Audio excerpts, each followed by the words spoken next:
जोहार friends, learners garage Jharkhand में आप सबका पुनः स्वागत है। आज के इस सेशन में डिस्कस करने जा रहा हूं सेट फिफ्थ जो कि होगा 14th JPSC prelims GS paper 1 के लिए।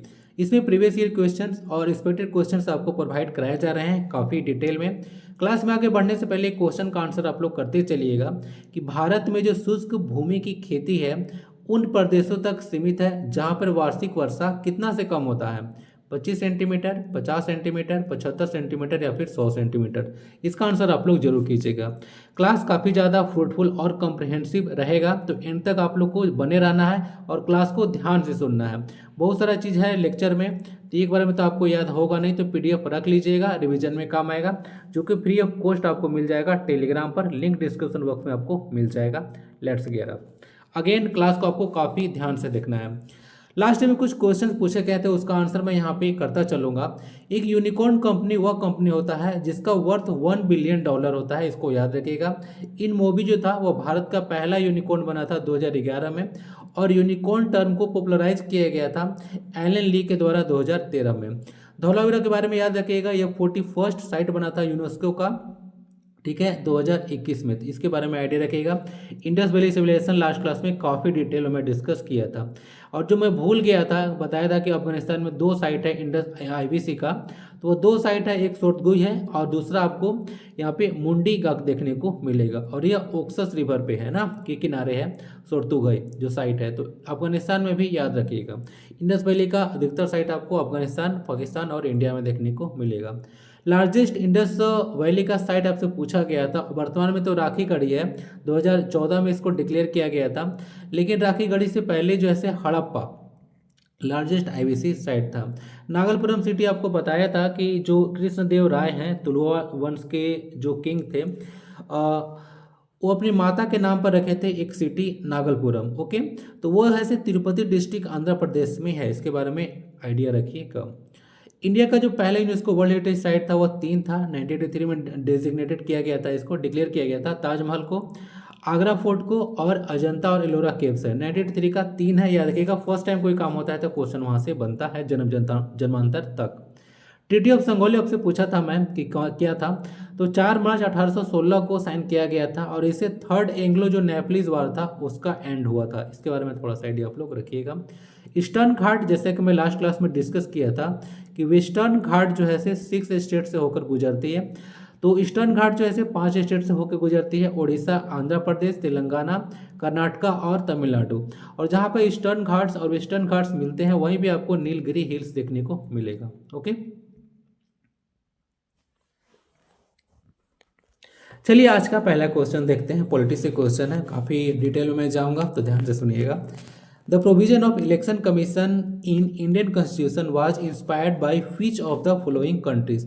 अब देखिए, borrowed provision in the Indian constitution से काफ़ी क्वेश्चन जो है एग्जाम में फ्रेम किए जाते हैं, तो आज इसको मैं काफ़ी डिटेल में इस टॉपिक को मैं कवर कराऊंगा। तो भारतीय संविधान में बोला गया कि जो चुनाव आयोग है उसका प्रावधान जैसे कहाँ से लिया गया है, आयरलैंड, यूनाइटेड किंगडम यानी कि यूके, यूएसए या फिर none of the above. Answer इसका जो है ए है, आयरलैंड से जो है इसका प्रोविजन लिया गया है इलेक्शन कमीशन का, ठीक है। तो आंसर इसका जो है ए हो जाएगा। अब देखिएगा, जितना भी बोरोड प्रोविजन है इंडियन कॉन्स्टिट्यूशन में काफ़ी डिटेल में डिस्कस करूंगा, ध्यान से आपको सुनना है। यूएसए से क्या क्या हम लोग एडॉप्ट किए हैं समझिएगा। फंडामेंटल है जो कि बहुत ज़्यादा इंपॉर्टेंट है। उसके बाद preamble of the constitution, preamble देखे हैं ना, जो संविधान का पार्ट है। ऐसा मत सोचिएगा कि ये संविधान का पार्ट नहीं है, ये संविधान का पार्ट है। Vice president as ex officio chairman of, ये क्या लिख के रखा हो, इंडिया नहीं होगा, इसको राज्यसभा आप लोग कर लीजिए। राज्यसभा का एक्स ऑफिशियो चेयरमैन बन जाते हैं जो कोई भी वाइस प्रेसिडेंट इंडिया के बनते हैं। जुडिशरी इंडिपेंडेंट काम करती है, ये भी है यूएसएस लिए हैं। जुडिशियल रिव्यू है, रिटन कॉन्स्टिट्यूशन है, इम्पीचमेंट ऑफ प्रेसिडेंट जो कि आर्टिकल किस में है, आर्टिकल 61 में है इम्पीचमेंट का प्रोसेस। उसके बाद देख लीजिएगा function of president and vice president और रिमूवल ऑफ द जजेज of high courts and supreme courts, ये सब जो है हम लोग यूएसए से अडॉप्ट किए हैं। अडॉप्ट नहीं, बोरो बोलिए। उसके बाद देखिएगा यूके से हम लोग यानी कि यूनाइटेड किंगडम इंग्लैंड से क्या क्या लिए हैं, तो सिंगल सिटीजनशिप यहाँ से लिए हैं। उसके बाद पार्लियामेंट्री फॉर्म ऑफ गवर्नमेंट है, बाइकैमरल पार्लियामेंट है, रिट्स रिट्स के बारे में आप लोग पढ़े होंगे। रिट्स कितने तरह का होता है, तो 5 तरह का होता है, जो कि सुप्रीम कोर्ट आर्टिकल 32 के तहत जो है से रिट जारी कर सकती है, और हाई कोर्ट 226 के तहत रिट जारी कर सकता है। Okay okay, high court and supreme court respectively आपको ध्यान रखिएगा। उसके बाद यहाँ पे देख लीजिएगा, पोस्ट ऑफ पीएम है, काउंसिल ऑफ मिनिस्टर जैसे रिस्पॉन्सिबल होते हैं किसके प्रति, तो लोकसभा के प्रति। उसके बाद नॉमिनल हेड, जो प्रेसिडेंट के बारे में बोला जाता है कि नॉमिनल हेड होते हैं, ये यहीं पे है। कैबिनेट सिस्टम है, और लेजिस्लेटिव प्रोसीजर यहाँ से है, और प्रिरोगेटिव रिट्स, ये सब जो है से यहाँ से लिए हैं। प्रिरोगेटिव रिट्स होते हैं, ऐसे एक विशेषाधिकार जो है से रिट्स होते हैं, जो कि स्पेशल केस में जारी किया जाता है। ओके, इसके बारे में जाकर आप लोग पढ़ लीजिएगा थोड़ा। यूएसएसआर जिसको आप लोग रसिया बोलते थे, फंडामेंटल ड्यूटीज़ यहाँ से यहाँ बहुत ज़्यादा इंपॉर्टेंट है, बहुत बार एग्जाम में रिपीट हुआ है। 5 ईयर प्लान्स, ओके, जो कि आपको पता होगा 1951 से शुरू किया गया था। जस्टिस इन द प्रीलिम, यहाँ पे डिस्कस, यहाँ पे 3 तरह का जस्टिस आपको प्रीलिम में देखने को मिलेगा। क्या है वो बताइएगा, 3 तरह का यहाँ पे डाला हुआ है ब्रैकेट में। तो ये सब जो है हम लोग यूएसएसआर से लिए हैं। ऑस्ट्रेलिया से क्या क्या लिए हैं, तो कंकरेंट लिस्ट, क्या लिए हैं, कंकरेंट लिस्ट यानी कि समवर्ती सूची है। Freedom of trade and commerce यहाँ से लिए हैं। Joint sitting of the 2 houses, joint sitting आप लोग पढ़े होंगे कि कोई मैटर होता है विवाद का हो या कुछ भी, तो आर्टिकल 108 के तहत जो है से ज्वाइंट सिटिंग बुलाया जाता है, किसके द्वारा, प्रेसिडेंट के द्वारा। लेकिन इसको जो है से चेयर किया जाता है वो जैसे लोकसभा के स्पीकर के द्वारा चेयर किया जाता है। इसके बारे में थोड़ा सा आप लोग आइडिया रखिएगा। जर्मनी या वाइमर जिसको बोलते हैं कॉन्स्टिट्यूशन, वहाँ से क्या क्या लिए हैं, तो इमरजेंसी का प्रोविजन वहाँ से लिए हैं। उसके बाद आप लोग देखिएगा तो suspension of fundamental rights during emergency, उसमें भी आप लोग आर्टिकल 20 और 21 को आप लोग इमरजेंसी के ड्यूरेशन में भी सस्पेंड नहीं कर सकते हैं, ये भी ध्यान रखिएगा। जापान से क्या लिए हैं, तो प्रोसीजर इस्टेब्लिश बाय लॉ, याद रखिएगा, इंपॉर्टेंट है। कनाडा से क्या क्या लिया है, तो appointments of governors in state, तो आपके स्टेट में कौन से गवर्नर है ये भी लिख दीजिएगा। तो ये जो प्रोविजन लिया गया वो कनाडा से लिया गया है। Advisory jurisdiction of the supreme court, यहाँ से residually powers vested in the centre, ये देख लीजिएगा। और कॉन्सेप्ट ऑफ द फेडरलिज्म, यानी कि फेडरलिज्म का कॉन्सेप्ट, ये सब जैसे कनाडा से अडॉप्ट किए हैं। आगे बढ़ते हैं, यहाँ पे आयरलैंड आता है। तो आयरलैंड से क्या क्या लिए हैं, तो डीपीएसपी बहुत इंपॉर्टेंट है। डीपीएसपी कहाँ से लिए हैं, तो ये हम लोग लिए हैं आयरलैंड से। और आयरलैंड डीपीएसपी कहाँ से लिया है, तो स्पेन से लिया है, ये भी यहाँ पे ब्रैकेट में डाल दिया हूँ। तो जब रिवीजन कीजिएगा तो ध्यान रखिएगा कि ब्रैकेट में स्पेन क्यों डाला गया है। तो हम लोग लिए हैं आयरलैंड से डीपीएसपी, जो कि स्पेन से लिया है आयरलैंड। क्लियर है। आगे देख लीजिएगा, method of election of president, ये हो गया। प्रोविजन ऑफ इलेक्शन कमीशन, जो कि क्वेश्चन था आपका, उसका nomination of members of Rajya Sabha by the president, आपको पता होगा 12 मेंबर को नॉमिनेट किया जाता है। तो ये जो है यहाँ से लिए हैं आयरलैंड से। फ्रांस से क्या लिए हैं, तो कॉन्सेप्ट ऑफ रिपब्लिक लिए हैं। उसके बाद लिबर्टी, इक्वलिटी एंड जो फ्रेटर्निटी देखे हैं प्रेम्बल में, वो सब हम लोग फ्रांस से ही लिए हैं, यानी कि फ्रेंच कॉन्स्टिट्यूशन से लिए हैं। साउथ अफ्रीका से क्या क्या लिए हैं, तो संविधान में जो अमेंडमेंट करते हैं आर्टिकल 368 के तहत, वो जो है यहाँ से अडॉप्ट किए हैं हम लोग। और election of the members of Rajya Sabha, as का प्रोविजन साउथ अफ्रीका से लिया गया है। तो इतना सारा मैं काफ़ी डिटेल में डिस्कस कर चुका हूँ, जो कि time to time various exams में काफ़ी बार क्वेश्चन आते हैं यहाँ से, तो इसको आप लोग देख लीजिएगा। तो आंसर इसका ए आयरलैंड हो चुका है।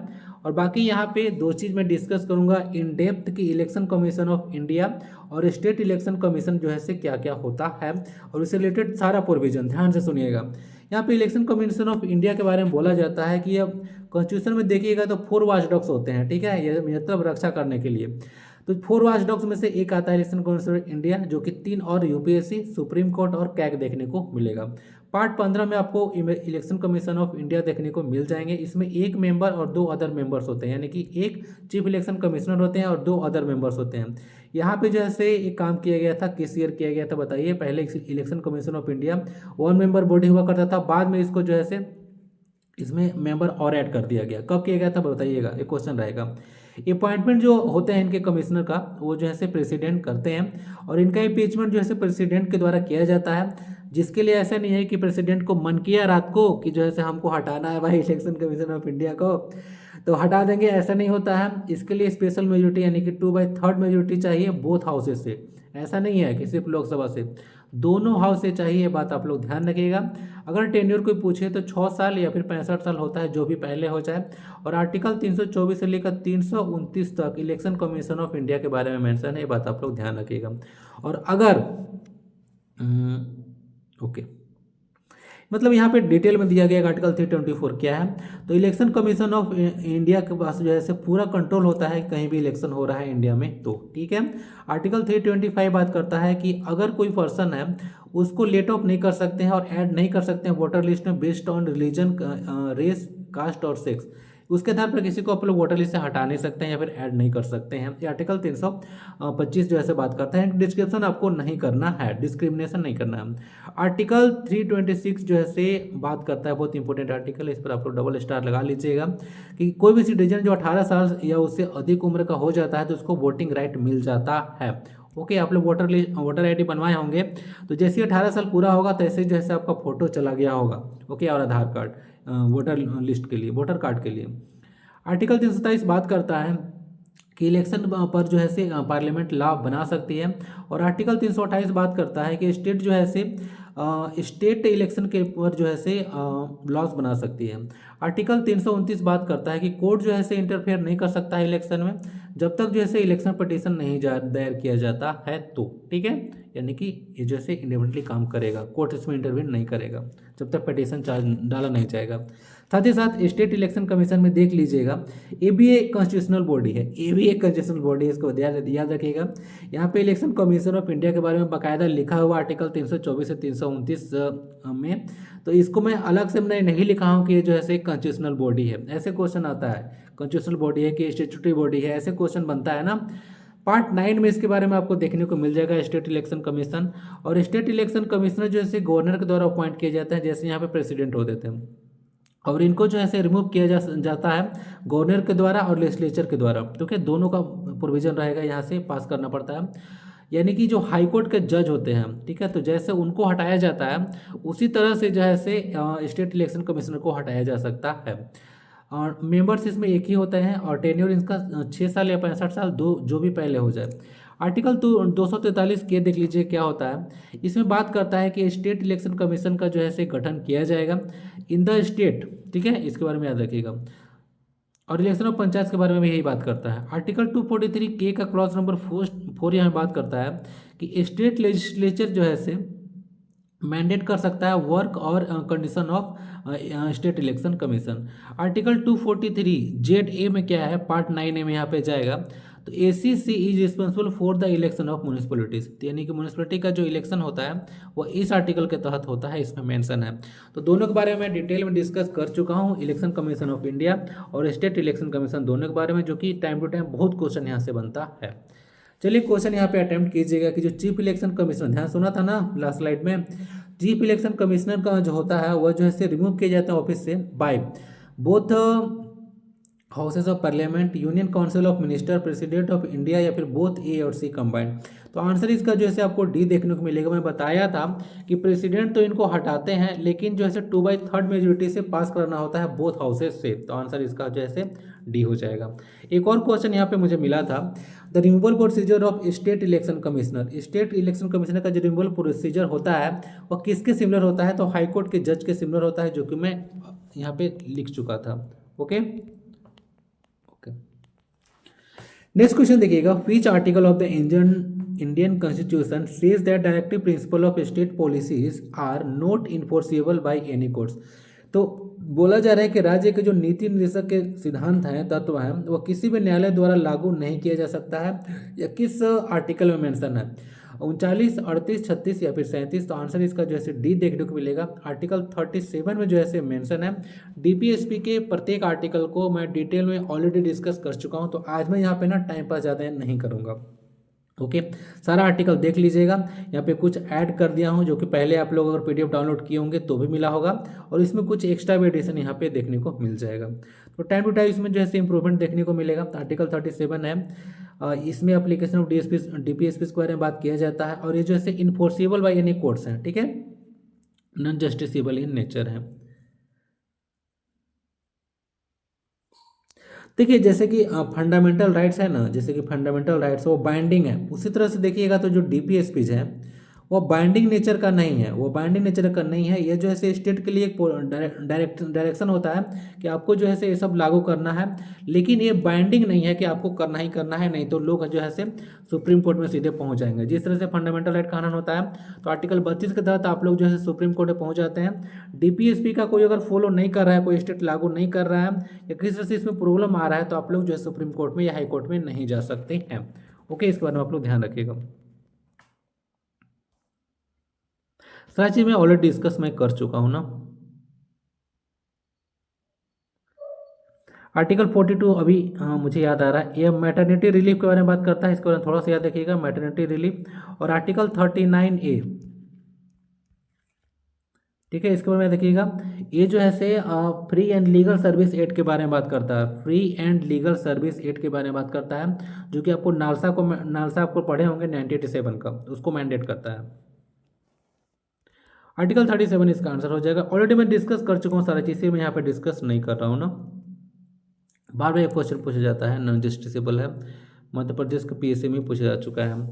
एक और क्वेश्चन यहाँ पे देखिएगा, which article of the Indian constitution makes it clear that directive principle of state principles are not justiciable. तो ये जो है आर्टिकल 37 है, बार बार क्वेश्चन आता है यहाँ पे से, तो आंसर इसका बी है। एपी पुलिस कांस्टेबल में पूछा गया था। नेक्स्ट क्वेश्चन देख लीजिएगा, under which article of the Indian constitution can the Rajya Sabha authorise the parliament to legislate on a state subject by 2/3 majority. By 2/3 majority मैंने बाद में डाला हूँ, ठीक है। देखिएगा हिंदी में इसको, भारतीय संविधान के किस अनुच्छेद के तहत राज्यसभा संसद को बहुमत से राज्य के किसी विषय पर कानून बनाने के लिए अधिकृत कर सकती है? किस आर्टिकल के तहत इसको अधिकार मिलता है? आर्टिकल 249, 243, 259 या फिर 250? आंसर देखिए इसका ए होगा। 249 के तहत, 249 के तहत ये जो है से अधिकार होता है राज्यसभा का कि वो जो है से कानून बना सकती है। ओके ओके, स्टेट पर कानून जब बनाती है तो तीन यहाँ पे जो है से आपको देखने को मिलेगा इंस्टेंस। क्या क्या है? तो parliament can listed even on subject including in the state list. आप लोग तीन तरह का लिस्ट पढ़े हैं ना 7 शेड्यूल में, यूनियन लिस्ट है, कंकरेंट लिस्ट और स्टेट लिस्ट।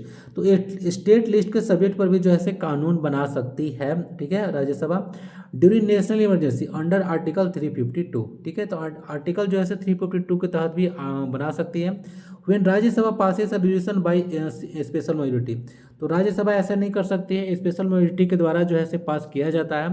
व्हेन 2 और more states are consensus to make any laws included in the state list, ठीक है। तो ध्यान रखिएगा, अगर 2 या 2 से अधिक राज्य बोलते हैं कि मुझे स्टेट लिस्ट पर कानून चाहिए, तो जो है से इसको कानून बना सकती है। और ये जो है से ध्यान रखिएगा, एक स्टेटमेंट बन के क्वेश्चन आता है कि अगर स्टेट लिस्ट पर कोई जो है से कानून बनाया जाता है तो ऑल ओवर इंडिया जो है से हर एक स्टेट पर जो है से लागू हो जाता है। तो ऐसा नहीं है, जो स्टेट जो है से उसको लागू करने के लिए बोलेंगे सिर्फ उन्हीं स्टेट्स में लागू होगा। कहने का मतलब अगर 3 स्टेट है, झारखंड है, बिहार और यूपी मिलकर जो है से बोले कि मुझे स्टेट लिस्ट पर कोई कानून चाहिए, तो यूपी, बिहार और झारखंड में ही वो लॉ जो है से एप्लीकेबल होगा, बाकी अदर स्टेट्स पर लागू नहीं होगा, ठीक है। इसके बारे में ध्यान रखिएगा। तो नेशनल इमरजेंसी का प्रोविजन बता दिया, यहाँ पे देख लीजिएगा, इसका आंसर 249 हो जाएगा। बाकी आर्टिकल यहाँ पे देख लीजिएगा, 249 का क्लॉज नंबर फर्स्ट क्या बोलता है कि Rajya Sabha can make laws on a subject mention in the state list, ठीक है। तो स्टेट लिस्ट पर जो है से कानून राज्यसभा बना सकती है। 249 2 बोलता है, क्लॉज नंबर 2 बोलता है कि ये जो ऐसे तरह का लॉ बनेगा वह एक ही साल तक के लिए रहेगा। ध्यान से देखिएगा स्टेटमेंट को, क्वेश्चन आगे पूछा जाएगा ना, ठीक है, डाला हूँ। तो ये हो चुका है। आर्टिकल 243 क्या बात करता है? ये तो पंचायत के बारे में हो चुका है ना, ओके, तो डिस्कस कर चुका हूँ। आर्टिकल 259 देख लीजिएगा, आर्म्ड फोर्सेस के बारे में बात करता है in part B of the first schedule, ठीक है, जो कि ओमिट कर दिया गया था 7th कॉन्स्टिट्यूशन अमेंडमेंट 1956 के द्वारा। देखिए ये जो 7th कॉन्स्टिट्यूशन अमेंडमेंट 1956 है, उसके तहत एक और चीज़ आप लोग याद रखिएगा, इसमें एक और प्रोविजन था कि एक गवर्नर है वह 2 या 2 से अधिक स्टेट में भी जो है से काम कर सकते हैं, यानी उनको बनाया जा सकता है। आर्टिकल 250 देख लीजिएगा,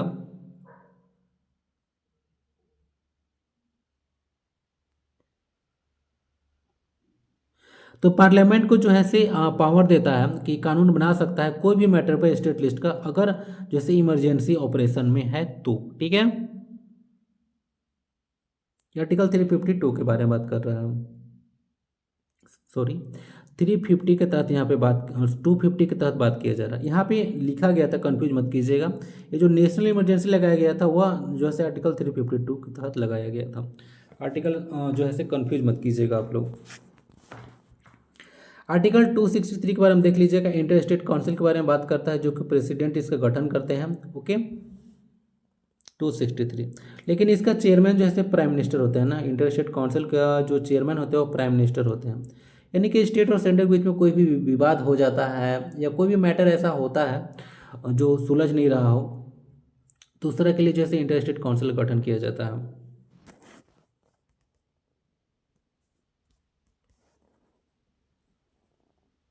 आंसर इसके ये हो चुका है आर्टिकल 249। आई थिंक कि समझ गए होंगे।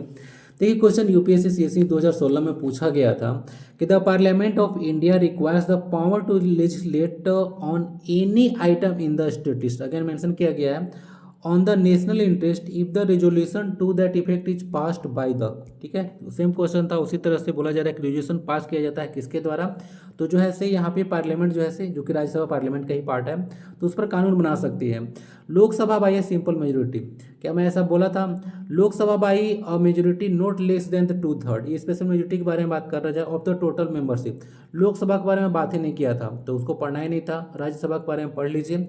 सिंपल मेजोरिटी में बात नहीं किया था मैं, 2/3 मेजोरिटी बात किया था, तो Rajya Sabha by majority of not less than 2/3 of the membership present and voting. Answer इसका डी हो जाएगा। यही है कि राज्यसभा के मेंबर्स के द्वारा जो है से अगर 2/3 मेजोरिटी से पास किया जाता है वोटिंग, तो वो जो है से कानून उस पर बनाया जा सकता है। ठीक है, प्रेजेंट एंड वोटिंग है, यानी कि 2/3 प्रेजेंट है लेकिन वोटिंग नहीं किए तो भी जो है से गड़बड़ हो जाएगा। ठीक है, ध्यान रखिएगा।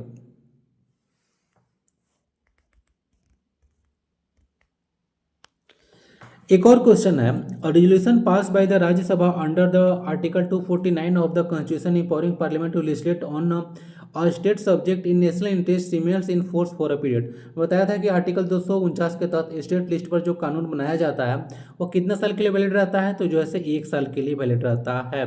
कितने साल के लिए? 1 साल के लिए। देखिए कहीं पे लिखा था, ओके, जब मैं पढ़ा रहा था, आर्टिकल 249 क्लोज नंबर 2, ठीक है, यहाँ पे लिख दिया गया था। कुछ और एक्सप्लेनेशन यहाँ पे दिया गया है तो देख लीजिएगा। 1 ईयर के लिए ये वैलिड रहता है, तो लेकिन ऐसा नहीं है कि 1 ईयर तक जो है से हो सकता है, इसको बढ़ाया जा सकता है 12 मंथ के लिए। ठीक है, रिजोल्यूशन पास करके, और रेजोल्यूशन एक्सपायर होता है तो उसके 6 महीना बाद कुछ नहीं करना पड़ेगा, 6 महीना बाद जो है से वो आपका बोलिए कि लॉ खत्म हो जाएगा। चलिए बढ़ते हैं क्वेश्चन नंबर 4 की ओर। काफ़ी ज़्यादा क्वेश्चन है आज पॉलिटी से। Under which amendment act why the reservation in promotion for the scheduled caste and scheduled tribes ensured by the inserting clause number 4A in article 16। 75 constitution amendment है 1994 का, 76 constitution amendment है 1994 का, 77 constitution amendment है 1995 का, या फिर 108th constitution amendment है आपको 2008 का। देखिए यहाँ पे बात किया जा रहा था कि शेड्यूल्ड कास्ट और शेड्यूल्ड ट्राइब्स को जो है से इंश्योर करना है प्रमोशन में, ठीक है, तो उसमें रिजर्वेशन देना है। तो उसके लिए जो संविधान में संशोधन किया गया था वह किया गया था 75वां संविधान संशोधन, जो कि 1994 का था। आइए डिटेल में इसको आपको समझाते हैं। देखिए इसमें आर्टिकल 16 को अमेंड किया गया था, तो आर्टिकल 16 आप लोग समझ लीजिएगा कि क्या बात करता है। तो equality of opportunity in the matters of public employment, कहने का मतलब है कि कोई गवर्नमेंट अगर जॉब है तो उसमें सबको जो है इक्वल अपॉर्चुनिटी मिलना चाहिए, इक्वल अपॉर्चुनिटी मिलना चाहिए। उसके लिए जो है आर्टिकल 16 ये बात करता है। तो इसमें आपको SC ST का रिजर्वेशन दिया गया था, ठीक है, प्रमोशन में। और इसमें क्लाउज जैसे 4A ऐड किया गया था। ओके, इसको याद रखिएगा। कहने का मतलब अगर प्रमोशन करना है, उन लोग को प्रमोशन अगर होता है SC ST के लिए, तो उसके लिए जैसे इसको अमेंडमेंट किया गया था, उसके लिए क्लाउज 4A ऐड किया गया था, बाकायदा क्वेश्चन में लिखा हुआ था। 81वें संविधान संशोधन देख लीजिएगा, for carrying forward backlog vacancy. Backlog vacancy आप लोग देखे हैं ना, आप लोग आता है फॉर्म, तो ये जो है से 18 फर्स्ट कंस्टिट्यूशन अमेंडमेंट किया गया था 2000 में। उसके बाद जैसे बैकलॉग वैकेंसी को कैरी फॉरवर्ड किया जाता है, यानी कि आगे आने वाला टाइम में फिर से इसको निकाला जाता है। 50वें संविधान संशोधन 2001 में हुआ। ये जो ऐसे कंसिक्वेंशियल सीनियरिटी के बारे में बात किया जाता है एसी और एसटी एम्प्लॉयज़ के लिए। इसको मैं थोड़ा सा यहाँ पे क्लियर करूँगा, टर्म को समझ में नहीं आएगा तो देखिए, कंसिक्वेंशियल सीनियरिटी क्या होता है, कहने का मतलब कोई एक एससी और एसटी का बंदा है, उसका प्रमोशन हो चुका है सन 2000 ईस्वी में, और एक जो है जनरल कैटेगरी का है,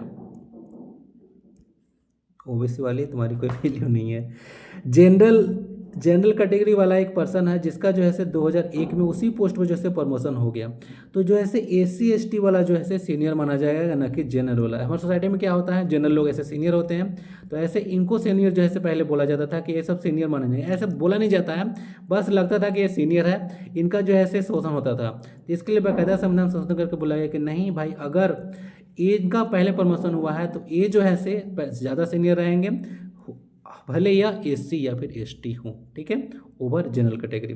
जिसका थोड़ा सा आप लोग ध्यान रखिएगा।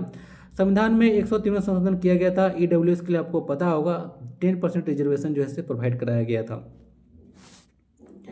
इकोनॉमिकली वीकर सेक्शन को। 75वां संविधान संशोधन किया गया 1994 में, और ये जो है स्टेट लेवल रेंट ट्रिब्यूनल्स के बारे में गठन किया गया, ठीक है। ये सब जो रैयत और जो जमींदार का मैटर होता है उसको सेटलमेंट के लिए इसको ना किया गया था, ध्यान रखिएगा, संविधान में संशोधन। 76वां संविधान संशोधन किया गया था 1994 में, और जिसमें क्या किया गया था कि तमिलनाडु को प्रोटेक्ट किया गया था रिजर्वेशन में, जो कि 50% से अधिक ये प्रोवाइड करा चुका था, ठीक है। इसको ना थोड़ा सा याद रखिएगा। पहले देखिएगा तो मंडल कमीशन का जो है मतलब 69 लिख भी दिया हूँ, तो 69% रिजर्वेशन प्रोवाइड करा दिया था। तो मंडल कमीशन का जो है रिपोर्ट आया था 1979 में, तो वो जो है ओबीसी को 27% जो है रिजर्वेशन ऑलरेडी प्रोवाइड करा चुका था, कितना परसेंट इसको रिजर्वेशन दे दीजिए। उसके बाद जो है इंदिरा सोनी का केस आया 1992 का, उसमें 9 बेंच का जज बैठा और बोला कि आप लोग को 50% से अधिक जो है रिजर्वेशन कहीं प्रोवाइड नहीं कराना है। तो अगर 50% से अधिक रिजर्वेशन प्रोवाइड कराना करता है कोई, तो वो दिक्कत हो जाएगा। यहाँ पे तमिलनाडु 69 कर दिया, तो दिक्कत इसलिए हो गया था, इसीलिए बाकायदा संविधान संशोधन करके इसको जो है प्रोटेक्ट किया गया था।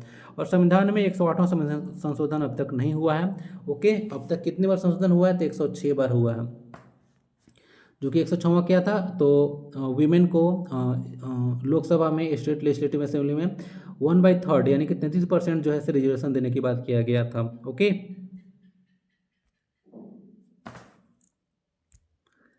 बाकी फंडामेंटल राइट तो आप लोग जानते होंगे, 12 से लेकर 35 तक आर्टिकल मेंशन है, पार्ट 3 में है, सारा देख लीजिएगा। 14 आर्टिकल इक्वलिटी बिफोर लॉ के बारे में बात करता है। आर्टिकल 15 जो है किसी को पर्सन को डिस्क्रिमिनेट वो नहीं कर सकते हैं based on religion, race, caste, sex और प्लेस ऑफ बर्थ। आर्टिकल 16 तो मैं डिस्कस कर चुका हूँ। अनटेजिबिलिटी के बारे में बात करता है आर्टिकल 17, और एवोल्यूशन ऑफ टाइटल्स के बारे में बात करता है article 19।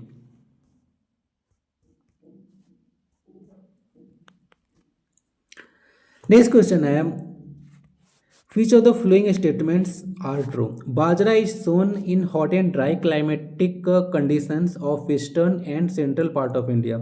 It is a hardy crop which can resist frequent dry spells. Being a rain-fed crop, the yield of this crop is low in Rajasthan. Rajasthan leads in its production. English में पढ़ लिया, हिंदी में पढ़ते हैं। देखिए पहला statement क्या है, तो पहला स्टेटमेंट जो है करेक्ट है। Bajra is sown in hot and dry, ये बोला जा रहा है कि यह जो है गर्म और जो है शुष्क भागों में जैसे बाजरा रोपा जाता है, और ये आपको वेस्टर्न और सेंट्रल पार्ट ऑफ इंडिया में देखने को मिलेगा। स्टेटमेंट फर्स्ट जो है सही है। It is Hardy crop which can resist frequent dry spell. Statement जो है 2 भी आपको जो है सही देखने को मिलेगा। यह हार्डी क्रॉप है, यानी कि कठोर फसल है, और जो है ये बार बार जो है शुष्क तौर है, यानी कि बारिश अगर ठीक से नहीं भी हो रहा है तो भी जो है फसल इसे निपट सकता है, यानी कि ग्रो कर सकता है। Being a rain fed crop, the yield of this crop is low in Rajasthan. देखिए ये वाला स्टेटमेंट गलत है। ऐसा नहीं, इसको ना पानी उतना ज़्यादा नहीं चाहिए। रेन फेड करने का मतलब होता है बरानी फसल, इसको ज़्यादा जो है पानी चाहिए, तो उतना इसको पानी नहीं चाहिए होता है।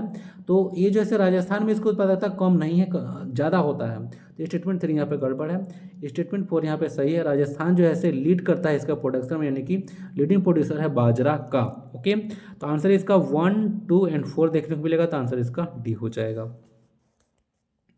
यहाँ पे सारा चीज़ मैं लिख दिया हूँ। बाजरा जिसको पियोल मिलेट भी आप लोग बोलते हैं, hot and dry climatic condition में होता है, जो कि वेस्टर्न और सेंट्रल पार्ट ऑफ इंडिया में देखने को मिलेगा।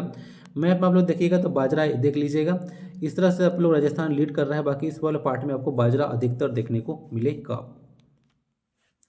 ये स्टेटमेंट ट्रू टू सही था, हार्डी क्रॉप था, जो कि अगर बारिश अच्छा से नहीं होता है तो भी ये ग्रो कर सकता है। स्टेटमेंट 3 फॉल्स था, क्योंकि मैं बताया था कि राजस्थान जो है इसका लीडिंग प्रोड्यूसर है, और ये रेनफेड जो है क्रॉप जो है नहीं है, ठीक है, कम बारिश में भी ये हो सकता है।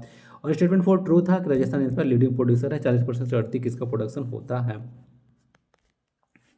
ओके थी, तो मैप आप लोग देख लीजिएगा, अदर अदर तरह का जो है मिलेट्स आपको यहाँ पे देखने को मिलेगा, तो आप लोग इसको रीड कर लीजिएगा।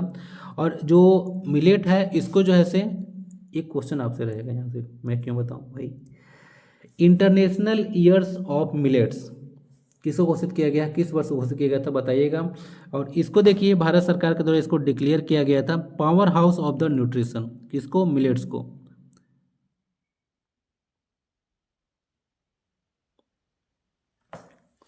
जैसे पावर हाउस ऑफ सेल आप लोग पढ़े हैं ना, उस तरह से power house of the nutrients है। ओके, तो आई होप कि ये चीज़ समझ गए होंगे आप लोग, आंसर इसका डी है। नेक्स्ट क्वेश्चन है, the dryland farming in India is largely confined to the regions having annual rainfall of, वही क्वेश्चन जो आप थंबनेल में देखे थे आ चुका है। देखिए एक ऐसा जो खेती, शुष्क भूमि खेती, जहाँ पर वार्षिक वर्षा 75 सेंटीमीटर से कम होता है, तो उसको बोला जाता है कि शुष्क भूमि की खेती है। तो वहाँ तक सीमित होता है, 75 सेंटीमीटर से कम जो है बारिश होता है, तो वहाँ पे इस तरह का खेती आपको देखने को मिल जाएगा। ड्राईलैंड फार्मिंग यहाँ पे देख लीजिएगा, यहाँ पे इस तरह से वाले रीजन में देखने को मिलेगा, राजस्थान, गुजरात, इस वाले और वेस्टर्न पार्ट में ऑफ इंडिया में 75 सेंटीमीटर से कम बारिश होता है। तो अब यहाँ पे देख लीजिएगा 68% जो कल्टीवेटेड एरिया है इंडियन एग्रीकल्चर में, वो ड्राईलैंड के अंतर्गत आता है, यानी कि सब जगह उतना जो है से बारिश नहीं होता है, अनइवन जो है से इवन आपको रेन पैटर्न इंडिया में देखने को मिलता है। तो 68% जो कल्टीवेटेड एरिया है वो इसके अंतर्गत आता है, शुष्क भूमि वाला के अंतर्गत। अब भारत में जितना भी प्रोडक्शन हो रहा है खाद्यान्न का, अन्न का, उसमें 40% में इसी तरह का आता है, शुष्क भूमि वाला खेती होता है। और इसमें Hardy and drop resistant crop होता है, जैसे बाजरा भी मैं डिस्कस किया था, रागी है, मूंग है, ग्रह मतलब चना होता है, गुआर है, इस तरह का जो है क्रॉप देखने को मिलेगा। तो ये सब ड्राईलैंड फार्मिंग में आते हैं। नेक्स्ट क्वेश्चन की ओर बढ़ते हैं। As per the census of 2011, जो कि भारत की 7वीं, ठीक है, भारत की 7वीं थी आफ्टर इंडिपेंडेंस, और ऐसे ओवरऑल 15वीं जनगणना थी। Inter state of female migration by place of last residence in India followed the sequence of, बोला जा रहा है कि 2011 के जनगणना के अनुसार आपको बताइए कि भारत में महिलाओं का जो अंतर्राज्यीय प्रवास है, ओके, वो आखिरी आवासीय स्थान के अनुसार निम्न में से क्रम क्या है, यानी कहाँ से कहाँ तक उनका जो है से आपको देखने को मिलता है प्रवास, यानी कि जाती हैं। देखिए इसका आंसर होगा सी होगा। सबसे पहले उनका माइग्रेशन गांव से देखने को मिलेगा, डिटेल में बताऊंगा। फिर गांव से शहर होता है, शहर से फिर गांव होता है, फिर शहर से शहर की ओर माइग्रेशन होता है। अब देखिए इसका रीजन क्या है, थोड़ा सा आप लोग देख लीजिएगा। सबसे ज़्यादा माइग्रेशन फीमेल का इंडिया में देखने को मिलेगा, रूरल टू रूरल। ये क्या होता है, भारत आप लोग ऐसे भी जानते होंगे कि अधिकतर जनसंख्या जो है गांव में निवास करती है। तो ये जो है मेनली रूप से मैरिज चलते होता है कि अगर किसी का विवाह हो चुका है तो वह जो है अपने पति के संग चली गई। ओके, तो ये माइग्रेशन हो चुका है। उसके बाद दूसरा था रूरल टू अर्बन। ओके, यही था। तो रूरल टू अर्बन वाला में आप लोग देख लीजिएगा, ये जो हुआ था, हाँ, अगर किसी कोई पर्सन है, कोई गर्ल है, तो उसके अगर मम्मी पापा एम्प्लॉयमेंट की खोज में यहाँ से कहीं से चले जाते हैं, तो उसका जो है माइग्रेशन हो जाता है रूरल टू अर्बन। नॉर्मली देखा जाता है कोई ऐसा गांव पर्सन नहीं होता है कि गांव का है और गांव में ही रोजगार ढूंढ रहा है, गांव का होता है तो वजह से शहर में रोजगार ढूंढने जाता है। ठीक है, नेक्स्ट आप लोग देख लीजिएगा, रूरल टू अर्बन होता है। इसका रीजन क्या था,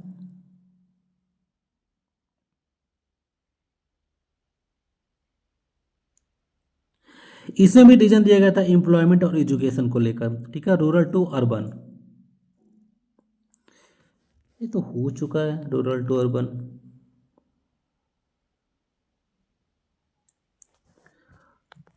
एक और क्या था, ये ये जनरेट किया गया था चैट जीपीटी से कुछ, जिसमें गड़बड़ करके रखा है। यार यहाँ पे रूरल टू अर्बन ही दिया था, फिर यहाँ पे यही दिया है। उसके बाद इसको मैं देख के लगा दूंगा। उसके बाद देख लीजिएगा यहाँ पे माइग्रेशन जो होता है वह शहर से गांव की तरफ होता है, जो कि लेस हो जाता है, और शहर से शहर में आपको बहुत कम माइग्रेशन देखने को मिलेगा, जो कि अदर अदर फैक्टर के चलते होता है। तो बता दिया गांव से गांव तक क्यों होता है, गांव से शहर भी बता दिया था, एम्प्लॉयमेंट की खोज में अगर मम्मी पापा जा रहे हैं तो लड़की को भी जाना पड़ सकता है।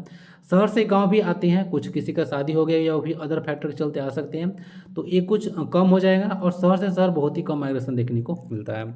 आंसर इसका जो है सी हो गया। आई होप ये चीज़ आप लोग समझ गए होंगे। चैट जीपीटी कुछ इसमें गड़बड़ किया है, पाकिस्तान से कुछ को यहाँ पे इंडिया में ला दिया है। चलिए ये भी ठीक है। बाकी फीमेल का देख लीजिएगा, पॉपुलेशन यहाँ पे इतना दिया गया है, कितना हो जाएगा 58 करोड़ के आसपास देखने को मिलेगा। परसेंटेज देखिएगा तो लगभग 49% देखने को मिलेगा। सेक्स रेशियो 943 है, क्वेश्चन तो बनता है। चाइल्ड सेक्स रेशियो जो है से 919 है। लिटरेसी यहाँ पे 65.46% है। ओके, तो ये सब कुछ देख लीजिएगा डेटा, तो देखना पड़ेगा ध्यान से। ओके, बढ़ते हैं नेक्स्ट क्वेश्चन की ओर। On the basis of population size which of the following is the increasing order of the urban agglomeration. संकुलन, सॉरी संकुलन का आरोही क्रम को बताना है, यानी कि घटते क्रम बताना है। संकुलन का मतलब कि आबादी जहाँ पे घना होता जाता है उसको संकुलन का नाम हम लोग देते हैं। तो सब आरोही मतलब होता है घटते क्रम, ठीक है, कि बढ़ते क्रम होता है, बढ़ते क्रम होता है। ओके, अवरोही मतलब होता है घटते क्रम। तो बताइए कि कहाँ पे जो है से घना आबादी देखने को मिलेगा, किस शहर से और किस शहर पे ज़्यादा बढ़ते जाएगा, वो होता है आरोही क्रम। तो आंसर इसका क्या होगा, चेन्नई, बेंगलुरु, अहमदाबाद, हैदराबाद, 4 सिटी है, या फिर बेंगलुरु, हैदराबाद, अहमदाबाद, चेन्नई, अहमदाबाद, हैदराबाद, बेंगलुरु, चेन्नई, या फिर हैदराबाद, चेन्नई, बेंगलुरु, अहमदाबाद। आंसर सी होगा। अहमदाबाद में कम देखने को मिलेगा, हैदराबाद में ज़्यादा जो है से लोग रहते हैं शहर में, फिर बेंगलुरु में और ज़्यादा हो जाता है, और चेन्नई में सबसे अधिक जो है से एग्लोमरेशन देखने को मिलेगा।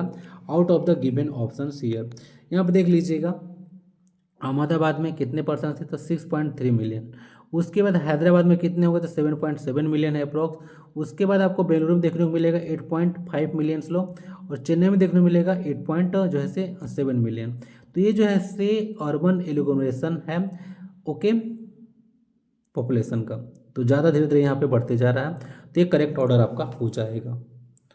तो ये सब डेटा बेस्ड क्वेश्चन होता है, जो कि आपको पता होगा तो बनेगा, नहीं तो फिर आगे निकल लेना है। नेक्स्ट क्वेश्चन ट्राई के बारे में था, आइए इसको भी आप लोग ट्राई कीजिए। Which of the following statements are true about Telecom Regulatory Authority of India. Telecom जो वर्ड है ये टेलीफोन प्लस कम्युनिकेशन से मिलकर बना हुआ है, ठीक है। आंसर इसका sorry,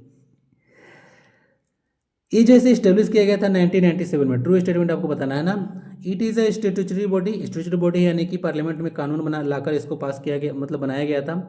it was established to regulate telecom services including fixation revising services. Its headquarter is located in Mumbai. देखिए स्टेटमेंट 1 भी सही है, 2 भी सही है, 3 भी सही है, लेकिन 4 गलत है, क्योंकि इसका हेडक्वार्टर मुंबई नहीं दिल्ली में है। आंसर इसका क्या हो जाएगा, तो 1, 2 एंड 3, आंसर इसका बी है। आइए देख लेते हैं इसको। ये तो हो चुका है। It was established on 20 February 1997 under the section 3 of the try act. Telecom Regulatory Authority of India का एक्ट था 1997 का, उसका सेक्शन 3 के तहत इसको जो है से लाया गया था। इसके बारे में आप लोग ध्यान रखिएगा। और मिनिस्टर कम्युनिकेशन का अंतर्गत यह कार्य करता है। स्टेटमेंट 2 सही था, ये स्टेचुटरी बॉडी है, ठीक है, याद रखिएगा। ये जो है कॉन्स्टिट्यूशनल बॉडी नहीं है, पार्लियामेंट में कानून पास करके इसको बनाया गया था। इस तो हो चुका है, रेगुलेट करने का काम होता है, चेक एंड बैलेंस बना रहे, नहीं तो पता है क्या होगा, सारे लोग जो है अपना प्राइस बढ़ाते रहेंगे। ऐसे जियो भी पता होगा कितना प्राइस जो है हाई कर दिया था। हेडक्वार्टर इसका दिल्ली में है, ध्यान रखिएगा। ट्राई के बारे में देख लीजिएगा, इसमें 1 मेंबर्स होते हैं चेयरमैन, और 2 अदर मेंबर्स होते हैं, जो 2 से ज़्यादा होते हैं जो कि फुल टाइम मेंबर्स होते हैं, और 2 जो है पार्ट टाइम मेंबर्स होते हैं जो कि सेंट्रल गवर्नमेंट के होते हैं, अपॉइंट किए जाते हैं। टेन्योर का 3 साल या 65 साल जो भी पहले हो जाए वो होता है। और इसको अमेंड भी किया गया था सन 2000 ईस्वी में, और इस्टेब्लिश किया गया था टीडी सेट। क्या होता है इसके बारे में डिटेल में डिस्कस करता हूँ आगे। और करेंट चेयरमैन आपको देखने को मिलेंगे अनिल कुमार लाहौती। ओके, फरवरी 2026 तक यह डेटा दिया गया है। अब देखिए टीडी सेट क्या होता है, इसके बारे में देख लीजिए। टीडी सेट को बोलते हैं telecom dispute settlement and appellate tribunal. तो एक तरह का ट्रिब्यूनल देखने को मिलेगा। ट्राई एक्ट को अमेंड किया गया था 2000 ईस्वी में, और इसको लाया गया था। ऑब्जेक्टिव था कि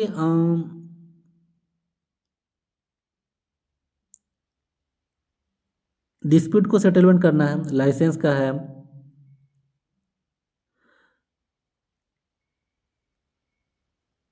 लाइसेंस और लाइसेंस के बीच में डिस्प्यूट है, टू और मोर सर्विस प्रोवाइडर है उसके बीच में है, और भी चीज़ आप लोग रीड कर लीजिएगा।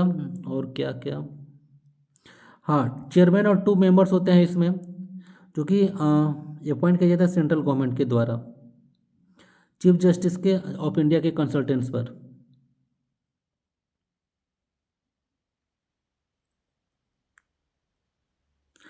चेयरमैन जो होते हैं वो सुप्रीम कोर्ट के जज होने चाहिए या फिर chief justice of high court होने चाहिए।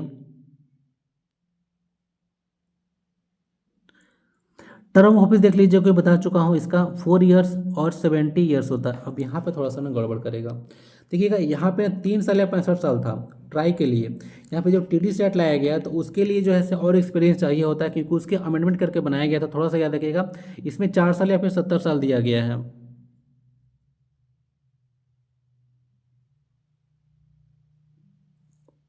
ओके, बस बाकी सारा चीज़ आप लोग थोड़ा रीड कर लीजिएगा जब रिविजन कीजिएगा। ओके, तो सारा चीज़ हो चुका है। आंसर इसका जो है सी बी हो जाएगा, 1, 2 एंड 3। ओके, अब यहाँ से आप लोग सेबी, इरडा, इसके बारे में पढ़ लीजिएगा। आरबीआई बता दीजिएगा, ये बैंकों को रेगुलेट करता है, सब रेगुलेटर है। ओके, तीसरी के बारे में आपको बताना है। नेक्स्ट क्वेश्चन देखिए, which of the following committees were appointed to enquire into the working of Panchayati Raj institution in India. बोला जा रहा है कि भारत में जो पंचायती राज संसद था उसके कामकाज की जांच के लिए कौन कौन सी समितियां जैसे नियुक्त की गई थी। L M. Singhvi committee, G V K. Rao committee, Ashok Mehta committee या फिर बलवंत राय मेहता कमेटी। क्या क्या इसका सही आंसर होना चाहिए? Only 1, 2 and 3, only 2 and 4, only 2, 3 and 4 या फिर all of the above. Answer जो है इसका डी है। ये यूजीसी नेट 2018 में पूछा गया और जेपीएससी में भी क्वेश्चन को रिपीट किया गया था 2024 में। ओके, तो आंसर इसका जो है जितने भी कमिटीज यहाँ आप देख रहे हैं सब जो है पंचायती राज इंस्टीट्यूशन यानी कि पीआरआई से रिलेटेड है। आइए डिटेल में इसको डिस्कस में करता हूँ। बलवंत राय मेहता कमेटी सबसे पुराना है इसमें से, तो 16 जनवरी 1957 को इसको इस्टेब्लिश किया गया था और रिपोर्ट जो है 24 नवंबर 1957 को दिया। और यह 3 टायर सिस्टम के बारे में बात करता है। ओके, ग्राम पंचायत, पंचायत समिति और जिला परिषद पढ़ा है ना, तो वो वाला।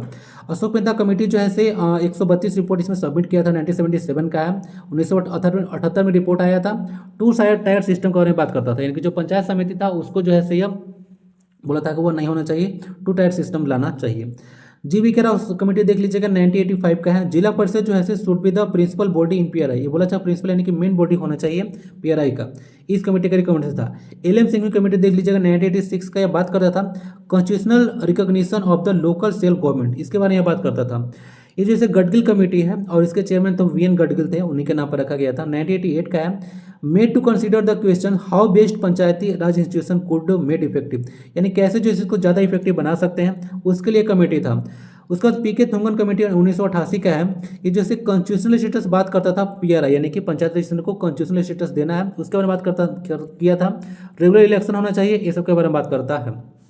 ये सब कुछ हो चुका है। कुछ की नोट्स देख लीजिएगा, तो ये सब कमेटी जब आया था बाद में जाकर जो है संविधान संशोधन में किया गया था 73वां 74वां, ये सब आपको पता होगा अच्छे से। उसके बाद जो है ये सबको जो है पीआरआई को जो है कॉन्स्टिट्यूशनल स्टेटस दिया गया था। 73वां संविधान संशोधन किया गया, पार्ट 9 याद रखिएगा।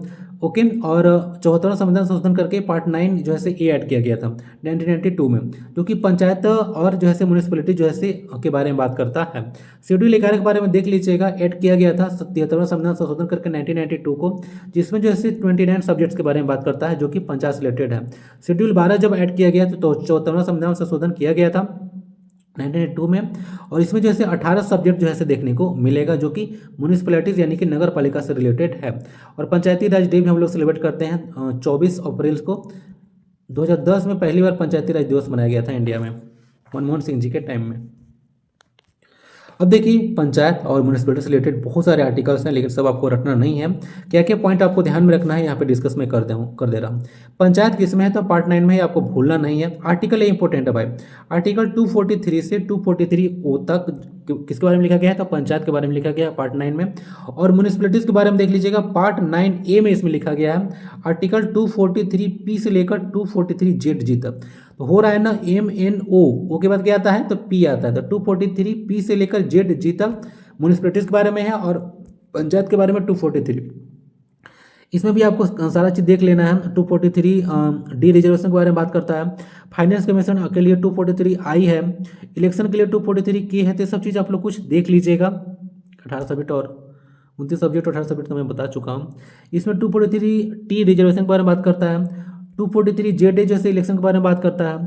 ये क्वेश्चन जेपीसी में पूछा गया था, डिस्ट्रिक्ट प्लानिंग कमेटी जैसे किस आर्टिकल में है। तो 243 जेड जी, तो सब कुछ आप लोग चीज़ देखते रहिएगा। ओके, और जितना हाईलाइट किया हो तो इंपॉर्टेंट है भाई। इसका फाइनेंस कमीशन में देख लीजिएगा 243 वाई है। पंचायत वाला ज़्यादा इंपॉर्टेंट है ना। ओके, तो इतना सारा चीज़ आप लोग देखते चलिएगा। कुछ और चीज़ मैं यहाँ पे ऐड करना चाहूँगा। एक और चीज़ बताइएगा, इंटरनेशनल ईयर ऑफ कोऑपरेटिव्स किस वर्ष को घोषित किया गया था, ये बताइएगा। यहाँ पे आ रहा है, देखिए पार्ट 9 के बाद ए के बाद पार्ट 9 बी जाइएगा तो उसमें ना कोऑपरेटिव्स को, कोऑपरेटिव समझते हैं ना, जब मिलजुल कर काम किया जाता है कि मेरे पास 100 रुपया है, आपके पास 200 है, उसके पास 500 है, तो सब मिला दिए तो कितना हो गया, तो 800 रुपया हो गया। तो 800 रुपया से ऐसे बिजनेस कुछ स्टार्ट किए तो जो प्रॉफिट होगा तीनों में बटेगा। ओके, तो कद्दू कटेगा, सब में बटेगा, और अगर कद्दू अगर खो गया तो सबका नुकसान होगा। दूसरे को कोऑपरेटिव बोलते हैं। तो मिलजुल कर काम करते हैं। तो उसके लिए बाकायदा संविधान संशोधन किया गया था। वो जैसे 97वां संविधान संशोधन किया गया था 2011 में। तो पार्ट 9 बी में इसको रखा गया है। आर्टिकल 43 बी में भी इसको देखने को मिल जाएगा आपको, और 19 का सी। तो 3 आर्टिकल जो है से बात करता है कोऑपरेटिव्स के बारे में, जो कोऑपरेटिव सोसाइटी आप लोग सुने हैं। Okay, 9B, 43B, article 19C, ये भी हो गया, देख लीजिए। बढ़ते हैं आगे। Which day is observe as the good governance day in India. तो एक आसान क्वेश्चन दिया गया था। तो 25 दिसंबर को हम लोग गुड गवर्नेंस डे यानी कि सुशासन दिवस मनाते हैं। ये जैसे क्या है, क्यों मनाया जाता है, तो ये जैसे अटल बिहारी वाजपेयी जी का जो बर्थ एनिवर्सरी है उसको जो है से उसके लिए इसको सेलिब्रेट करते हैं। 2014 में पहली बार इसको मनाया गया था। 2 अक्टूबर को पता हो गांधी जयंती या फिर लाल बहादुर शास्त्री जी का भी जयंती है। और इंटरनेशनल नॉन वायलेंस डे भी सेलिब्रेट करते हैं। पहली बार इंटरनेशनल नॉन वायलेंस डे कब सेलिब्रेट किया गया था बताइएगा। मजदूर दिवस हम लोग 1 मई को मनाते हैं। 14 नवंबर को नेशनल चिल्ड्रंस डे है, और वर्ल्ड डायबिटीज़ डे भी इसको इसी दिन सेलिब्रेट किया जाता है। 20 नवंबर को इंटरनेशनल चिल्ड्रंस डे सेलिब्रेट किया जाता है। सही है, बिल्कुल सही है।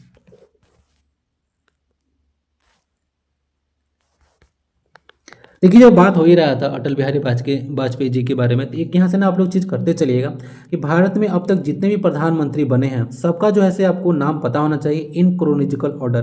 क्योंकि ये जो है स्टेट पीसीएस में देखा जाता है कि 4 प्रधानमंत्री आपको दे देंगे और बोलेंगे कि इनको जो है क्रोनोलॉजिकल ऑर्डर में लगाइए, जो कि आप लोग देख रहे होंगे कि क्रोनोलॉजिकल ऑर्डर में लगाने के लिए आता है क्वेश्चन। तो यहाँ पे जवाहरलाल नेहरू जी हो गए, लाल बहादुर शास्त्री जी हो गए, गुलजारी लाल नंदा है, उनके बाद मोरारजी देसाई हैं। उसके बाद आपको चौधरी चरण सिंह देखने को मिलेंगे, इंदिरा गांधी जी देखने को मिलेंगे, राजीव गांधी। उनके बाद देख लीजिएगा यहाँ पे आपको विश्वनाथ प्रताप सिंह देखने को मिलेंगे। उसके बाद चंद्रशेखर देखने को मिलेंगे, पीवी नरसिम्हा राव देखने को मिलेंगे। उसके बाद एचडी देवगौड़ा, इंद्र कुमार गुलजार देखने को मिलेंगे, अटल बिहारी वाजपेयी, उसके बाद मनमोहन सिंह जी, और उसके बाद आपको नरेंद्र मोदी जी। तो ये चीज़ आप लोग अच्छे से देख लीजिएगा। टोटल अब तक कितने प्राइम मिनिस्टर हैं, तो 15 प्राइम मिनिस्टर भारत में अब तक बन चुके हैं। देख लीजिएगा, यहाँ से 3 4 3 7, अब इधर 8 देखने को मिलेंगे, तो 8 7 15।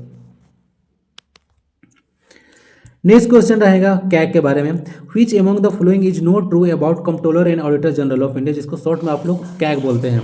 The administrative expenses of his office are subject to vote of parliament, यानी कि उनके जो कार्यालय का प्रशासनिक खर्च है वह संसद के मत के अधीन है, संसद का अधीन बोला जा रहा है। He is not eligible for further office under the government of India और of any state after he quits office. करने का मतलब है कि अगर वो कैग से रिटायर होते हैं तो कहीं भी जैसे अपना सर्विस नहीं दे सकते हैं। नेक्स्ट बोला गया कि जो कैग होते हैं उनको रिमूव किया जा सकता है अपने पोस्ट से अगर प्रूव हो जाता है इनकैपेसिटी, यानी कि वो कैपेबल नहीं है, या फिर मिसबिहेवियर अगर होता है तो, ठीक है। और उनके लिए दोनों हाउस से जो है परमिशन लेना होगा, ठीक है। तो यहाँ पे देखिए स्टेटमेंट जो है से 2 भी सही है और जो है से 3 भी सही है, तो आंसर इसका आपको भी देखने को मिलेगा। एक यहाँ पे गलत है क्योंकि जितना भी चीज़ होता है कैग से रिलेटेड, कैग ऑफिस, वो सब जो है से कंसोलिडेटेड फंड ऑफ इंडिया है, उनसे जैसे पैसा इनको दिया जाता है। जितना भी सैलरी है, अलावेंस है, सब जैसे जो कंसोलिडेटेड फंड ऑफ इंडिया है उससे रिलेटेड है, न कि संसद के मत के अधीन है। ओके, तो उसके अधीन नहीं आता है। कंसोलिडेटेड फंड ऑफ इंडिया से इनका सैलरी अलावेंस देखने को मिलेगा। ठीक है, तो नोट यहाँ पे subject to vote of parliament हो चुका है, क्योंकि बता दिया क्यों। स्टेटमेंट टू टू सही था और 3 भी सही था। कैग के बारे में देख लीजिएगा यहाँ पे। कैग जो है से इसको guardian of the public purse बोला जाता है, क्योंकि अकाउंट का ये लेखा जोखा रखता है।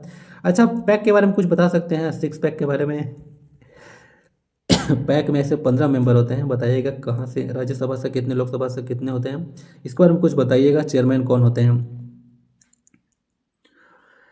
आर्टिकल 148 से 151 तक मेंशन है पार्ट 6 में। टेन्योर 6 साल या 65 साल होता है, देख लीजिएगा। इम्पीचमेंट इनका सुप्रीम कोर्ट के जज के जैसा होता है, जो कि प्रेसिडेंट कराते हैं। रिपॉइंटमेंट इनका पॉसिबल नहीं है ना, ध्यान रखिएगा। और रिपॉइंटमेंट किसका किसका पॉसिबल नहीं है, तो जो चीफ इलेक्शन कमीशनर होते हैं, ओके, इन्फॉर्मेशन कमिश्नर है, चीफ इलेक्शन जो कमिश्नर है उनका, और यूपीएससी चेयरमैन का, इस सब का, साथ ही साथ कौन, कैग, इन सब का रिपॉइंटमेंट पॉसिबल नहीं है। ये जैसे रिपोर्ट किसको सबमिट करते हैं, तो प्रेसिडेंट को सबमिट करते हैं। बोल देगा कि पार्लियामेंट को सबमिट करते हैं, ऐसा नहीं, प्रेसिडेंट को सबमिट करते हैं। और स्टेट में किसको, तो स्टेट में गवर्नर को सबमिट करते हैं। कुछ आर्टिकल देख लीजिएगा। आर्टिकल 148 है, जो कि बताया था कि 148 से 151 है, तो क्या आर्टिकल है भाई, तो अपॉइंटमेंट, ओथ और सैलरी, ये सब जैसा आर्टिकल 148 जो है से लिखा गया है। उसमें सैलरी देख लीजिएगा 148 का, या क्लॉज नंबर 6, वहाँ से जो है से देखने को मिलेगा कि सैलरी इनका दिया जा रहा है, जो कि कंसोलिडेटेड फंड ऑफ इंडिया से दिया जाता है, न कि वोट ऑफ पार्लियामेंट का मैटर है।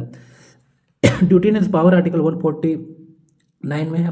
और फॉर्म ऑफ अकाउंट, यानी कि देखिए सेंटर का और स्टेट का अकाउंट जो है से किस फॉर्मेट में होना चाहिए, ताकि उनका जो है से जांच हो सके कैग के द्वारा, जो कि प्रिस्क्राइब किया जाता है प्रेसिडेंट के द्वारा on the recommendation of CAG. इसके बारे में थोड़ा सा याद रखिएगा। आर्टिकल 151 बात करता है कि जो रिपोर्ट सबमिट करते हैं वो प्रेसिडेंट या फिर गवर्नर को करते हैं, यही आर्टिकल 151 बात करता है। तो हो चुका है इतना सारा चीज़, इसको देख लीजिएगा अच्छे से। कुछ क्वेश्चन आपसे एग्जाम में, सॉरी, कुछ क्वेश्चन जैसे इन कोर्स ऑफ वीडियो आपसे पूछा गया, उसका भी आंसर आप लोग करते चलिएगा। बहुत दिनों के पश्चात जो है से लेक्चर आ रहा है, क्योंकि ना तो कोई वीडियो का डिमांड करता है ना वीडियो आता है, क्योंकि लोग डिमांड करेंगे तो तभी तो मैं सप्लाई करूँगा। डिमांड इक्वल टू सप्लाई, जैसे डिमांड होगा वैसे सप्लाई करूँगा। तो वीडियो बताइएगा कैसा लगा, और आगे वीडियो चाहते हैं या नहीं चाहते, नहीं तो मैं तो ऐसे ही बनाते रहूँगा, क्योंकि छोड़िए। रिवीजन के लिए पीडीएफ आप लोग डाउनलोड कर लीजिएगा, टेलीग्राम पर मिल जाएगा। मिलते हैं अगले क्लास में। वंदे भारतम, जय हिंद।